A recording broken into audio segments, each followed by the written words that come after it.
আলোচনা কৰি আছিলোঁ জেনেৰেল মিটিংখনত।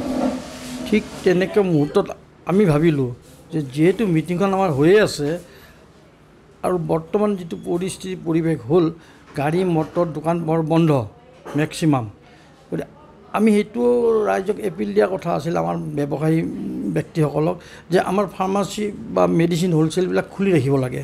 তেনেধৰণৰ আলোচনা এটা কৰাৰ কথা আছিলে। আমি কেইজনমানে লগ লাগি এইটো কথা কৈ ৰাইজক ক'ম। সেই মুহূৰ্ততেই এই অপ্ৰীতিকৰ ঘটনাটো হ'ল আৰু এইটো আমাৰ মানুহৰ প্ৰৰোচনাত যে কেনেকৈ আমি মেডিচিন ছাপ্লাই কৰিম, কেনেকৈ ফাৰ্মাচীবিলাক খোলা থাকিলে কাষ্টমাৰে মানে ৰোগীয়ে ঔষধ নিব, এই ধৰণৰ আলোচনা। কিন্তু আলোচনা কৰিব নাপাওঁতেই এই ধৰণৰ অপ্ৰীতিকৰ ঘটনাটো ঘটি গ'ল।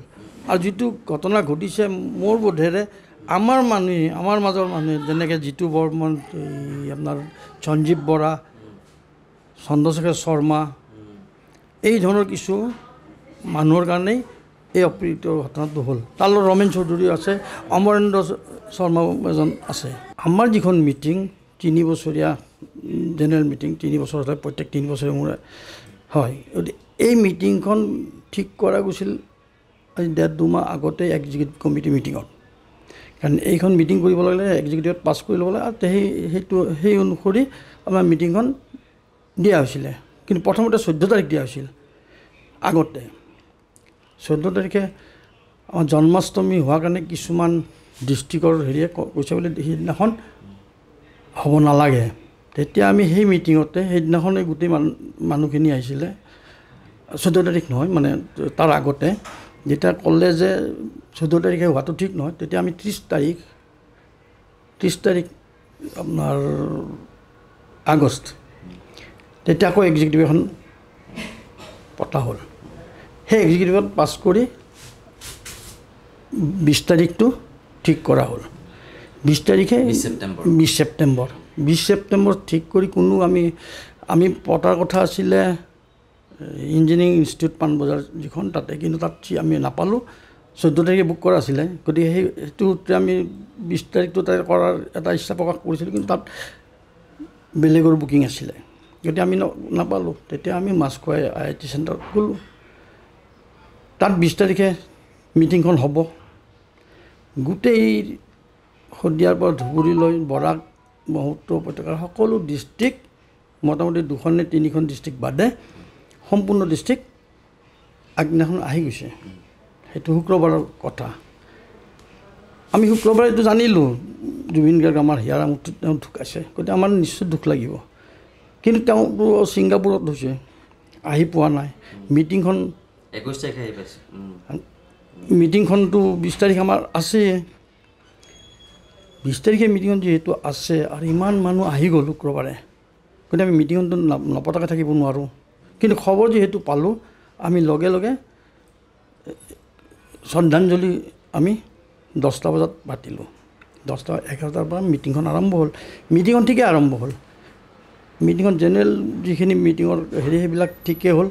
হৈ থাকোঁতে তেতিয়া আমাৰ ছেক্ৰেটাৰীজন তাৰমানে আজি বহু দিনৰ পৰা প্ৰত্যেক ডিষ্ট্ৰিক্টে ভাল পোৱা নাই। গতিকে তেওঁক নাৰাখিব, তেনেকুৱা এটা প্ৰচাৰ হৈ গৈছিল।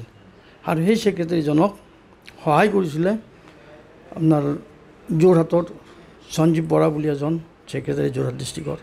শিৱসাগৰৰ চন্দ্ৰশেখৰ শৰ্মা বুলি এজন আছে, তেওঁ প্ৰেচিডেণ্ট শিৱসাগৰ ডিষ্ট্ৰিক্টৰ। আৰু সঞ্জীৱ বৰা ষ্টেটৰো কাৰ্যকৰী সভাপতি, এইফালে যোৰহাটৰো ছেক্ৰেটাৰী। তেওঁলোকে আজি নহয় বহুত দিনৰ পৰাই বদমাচি কৰিয়ে আছে। গতিকে সেইজন মানুহকো আমি ভাল নাপাওঁ। তেনেকুৱা ধৰণৰ হোৱাটছআপত গ্ৰুপত বহুত বেয়া বেয়া কথা লিখিছিলে। গতিকে সেই তেওঁলোকো আমাৰ সকলো ডিষ্ট্ৰিক্টৰ এক্সিকিউটিভ বা সকলো ডিষ্ট্ৰিক্টৰ মেম্বাৰে তেওঁলোকক বেয়া পায়। পিছলৈ আকৌ আমাৰ জিতু বৰ্মন, যিজন ষ্টেটৰ ছেক্ৰেটাৰী, তেওঁলোকৰ লগত সম্পৰ্ক কৰি ভিতৰুৱা কিছুমান গম পাইছে, যদিও প্ৰমাণ নাই। তেওঁলোকে বদমাচি কৰি আছে কিছুমান, এইবিলাক জানে। আৰু সেইকাৰণে ডিষ্ট্ৰিক্টৰ মানুহবিলাকে ভাল পোৱা নাই। গতিকে ভাল নাপাব স্বাভাৱিক। ভাল নাপালে যেনেকৈ আপোনাৰ বিধানসভা ইলেকশ্যনতে কেইবাজনো উঠে, যিজনক ভাল পায় সেইজনেই উইন কৰে। ঠিক তেনেকৈ ইয়াতো সেই তেনেকুৱাই হ'ব ইলেকশ্যন পাব কিন্তু তেওঁ জানিছে যে তেওঁ উইন কৰিব নোৱাৰিব গতিকে সান্দবালি গতিকে এই মানে সেই অসুবিধাটো ফিল কৰিছে যে তেওঁৰ যিটো পজিশ্যন সেই পজিশ্যনৰ পৰা আউট হৈ যাব হ'লে তেওঁ যিবিলাক কুকৰ্ম সেইবিলাক কৰিব নোৱাৰিব গতিকে সমাজতো এটা হেয় প্ৰতিপন্ন হ'ব গতিকে তেওঁলোকে বদমাছবিলাক বহুত আগৰ পৰাই কৰি আছে কৰি সিদিনাখন মই ভাবোঁ ন আমি বহুতে ভাবোঁ যে সঞ্জীৱ বৰা চন্দ্ৰশেখৰ শৰ্মা তাৰপিছত নগাঁৱৰ কেইজনমান মেম্বাৰ আছিলে কিন্তু তেওঁলোক সেই মেম্বাৰৰ পৰা আউট হৈ গৈছে মানে নগাঁৱতো এটা গণ্ডগোল হৈছিলে ইয়াতে আছে নগাঁৱতো জেনেৰেল মিটিঙত তেওঁলোকে গণ্ডগোল কৰি জাতিগত প্ৰাণ বেছি দেখায় বঙালী মাৰোৱাৰী অমুক তমুক এই ধৰণৰ কথা বহুত বেছি কয় কিন্তু ঠিক আছে জাতিগত প্ৰেম মোৰো আছে আমাৰো আছে আমাতকৈ বেছি তেওঁলোকৰ হ'বই নোৱাৰে সেই ক্ষেত্ৰত যিহেতু ব্যৱসায়টো অকল অসমীয়াৰ নহয় বঙালী বিহাৰী মাৰোৱাৰী সকলোৰে আছে গতিকে তাত আমি এই জাতিগত জাতীয় বোধ জাতীয় এই ধৰণৰ কথা কৈ সেইবিলাক মানুহক হেয় কৰাৰ কোনো দৰকাৰ নাই কিন্তু তেওঁলোকে সেইবিলাক কামেই কৰে গতিকে আমি বেয়া পাই এইটো কাম কৰিলোঁ কিন্তু যেতিয়া ইলেকশ্যন হ'ব সময়টো আহিলে মিটিংখনটো মোটামুটি শেষ এজেণ্ডা হিচাপে মিটিংখন শেষ ইলেকশ্যন পৰ্যায়টো আহিছে তেতিয়া আপোনালোকৰ এই তিনিজন ইলেকশ্যন অফিচাৰ তিনিজন মানে এইটো আমি এই এক্সিকিউটিভ কমিটিত বাছি দিছোঁ তেওঁলোক আহিছে তেতিয়া কৰিছে কি এই মানুহকেইজনে আৰু নগাঁৱৰ তিনিজন নে চাৰিজন মই চাই দিওঁ ৰ'ব নামকেইটা গোটেই সীমান্ত শইকীয়া নগাঁও পৰেশ দুৱাৰা নগাঁও হিৰাজ কুণ্ডু নগাঁও আৰু এজন আছিলে তাপস ভাৱল নগাঁও তেওঁ কিন্তু ছাছপেণ্ডেড মেম্বাৰ আৰু তেতিয়া এইবিলাক নিশ্চয় এইবিলাক মানুহে তেনেকুৱা মানুহক মাতি আনিছে মোৰ বোধেৰে আৰু হয়ো এইটো আমি এনেই যুঁজি থকা মানুহ নহয় কিন্তু যেতিয়া বেআইনী কাম কৰে তেতিয়া অলপ উত্তপ্ত আমিও হওঁ তেওঁলোকে মাতি আনিছে আনোতে তিনিজন মই থকা তিনিজন ল'ৰা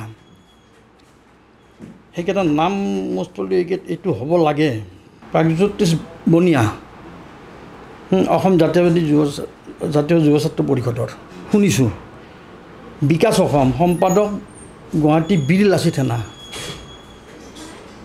আৰু এজন লাচি থানাৰ কিন্তু মই নামটো নাজানো এতিয়া আমাক ক'লে যে জাতীয় সংগঠন আহিছে হুলস্থুল জাতীয় সংগঠন আহিলেতো যুৱ ছাত্ৰ পৰিষদ আহিলে যুৱ ছাত্ৰ পৰিষদ আহিব বীৰ লাচি থানা আহিলে বীৰ লাচি থানা আহিব লাচি থানা আহিলে লাচি থানা আহিব আছু আহিলে আছু আহিব কিন্তু তাত যুৱ ছাত্ৰ পৰিষদ অহা বুলি এনেই মিছাতে কৈছে কিন্তু তিনিজন মানুহ বেলেগ বেলেগ সংগঠন একেখন গাড়ীতে আহিছে আহি তাত হুলস্থুল কৰি গোটেই মানুহবিলাকক খেদি পঠিয়াইছে আৰু গোটেই মানুহবিলাক প্ৰত্যেক বেলেগ বেলেগ ডিষ্ট্ৰিক্টৰ গোটেইবিলাকতো অলপ নিজৰ নিজৰ হেৰি আছে মানে বেনাৰখন ফালি ছিঙি টুকুৰা টুকুৰি কৰি দিছে ৰাতিপুৱা হৈছিলে কি যিহেতু মানুহবিলাক হোটেলত আছে আহি ব্ৰেকফাষ্টটো তাতে কৰিছিলে আমাৰ তাতেই কৰিছিলে বনোৱা নাই কিন্তু বেলেগৰ পৰা আনি তাত কৰা হৈছিলে সেইটোত যিটো সময়ত তেওঁলোকে ক'লে মাছে মঙহে খাব কিবা একো ধৰণৰ তেনেকুৱা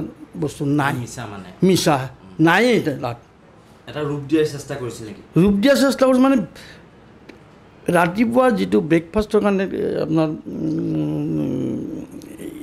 বাচনবিলাক আছে টেবুলত আছিলে সেইবিলাক দলিয়া দলি কৰি দিছে তাত চেয়াৰ কিছুমান আছে দলিয়াইছে নাই নাই নাই কোনো নাই চব মিটিঙৰ ভিতৰত হলৰ ভিতৰত ইয়াত আমি পাইছোঁ কেইটামান হেৰি দৃশ্য গতিকে সেইটোহে কথা কিন্তু মূলতে যদি পুলিচ প্ৰশাসনে এইটো বিচাৰে মই ভাবোঁ সম্পূৰ্ণ তথ্য পাব কিয় হৈছে জুবিন গাৰ্গৰ নামত জুবিন গাৰ্গ কোনে ভাল নাপায় মই জুবিন গাৰ্গক চাব গ'লোঁ এই বয়সত জুবিন গাৰ্গৰ ওচৰত থিয় হৈ 5 ঘণ্টা ৰাতি মই থিয় হৈ জুবিন গাৰ্গৰ ওচৰত আমাৰো আছে জুবিন গাৰ্গৰ প্ৰতি সদিচ্ছা তেওঁৰ নামতে একাংশ অনুযায়ী কৰিছে সেইটো আকৌ সুবিধা লোৱাৰ কাৰণে এইটো যে তেওঁলোকৰ খুব জুবিন গাৰ্গক লৈ কৰিছে সেইটো নহয় যিবিলাক মানুহে তেওঁলোকে খবৰ দিছে তেওঁলোকে ওতঃপ্ৰোতভাৱে জড়িত তেওঁলোকৰ লগত সম্পৰ্ক নগাঁৱতো তেনেকুৱা এটা ঘটনা ঘটাইছিলে জুবিন গাৰ্গ বুলি কৈ আমি এই আইনটো আমাৰ আজি যোৱাকালি তেওঁৰ শেষকৃত্য সমাপন হ'ল এতিয়া আমি আলোচনা কৰিম আপোনালোকে আজি মোক হেৰি কৰিছে মই আজি কৈছোঁ গতিকে ইয়াৰ পিছত মই আলোচনা কৰিম আমাৰ গ্ৰুপটোৰ লগত মানে এনেকুৱা উদ্ভণ্ডালী পৰিৱেশ হ'ব নালাগে কিন্তু এইটো মই ব্যক্তিগতভাৱে ভাবোঁ যিহেতু পুলিচ প্ৰশাসনৰ পাৰ্থ সাৰথী মহন্ত ডাঙৰীয়াই আজি 3 দিনমানৰ পৰাই কৈ আছে যে জুবিন গাৰ্গৰ এই সুযোগটো লৈ বহুত দুষ্কৃতিকাৰীয়ে বেয়া কাম কৰি আছে সেইটোক আমি বিচাৰ কৰিম সেইটোতো আছে তাৰোপৰি আমাৰ মুখ্যমন্ত্ৰীয়ে তেওঁ কৈছে যে কা আন্দোলনত যেনেকৈ আমি ফটো লৈ পিছত একশ্যন লৈছিলোঁ ঠিক ইয়াতো আমি একশ্যন ল'ম গতিকে তেনেকুৱা ধৰণৰ যদি প্ৰশাসনে বিচাৰি উলিয়ায় আৰু মই যিকেইটা নাম কৈছোঁ সেই নামৰ মানুহবিলাকক যদি লগত সোধ-পোছ কৰি গোটেইখিনি তথ্য ওলাই যাব কিন্তু ইয়াতে মই আপোনাক কওঁ যে নগাঁৱত যিকেইজন গণ্ডগোলত হৈছিল সেইদিনাখন যিটো গণ্ডগোল হ'ল তাত যিকেইজন মানুহ নাম কৈছোঁ সেইবিলাক মানুহক যদি সোধ-পোছ কৰে নিশ্চয় ওলাই যাব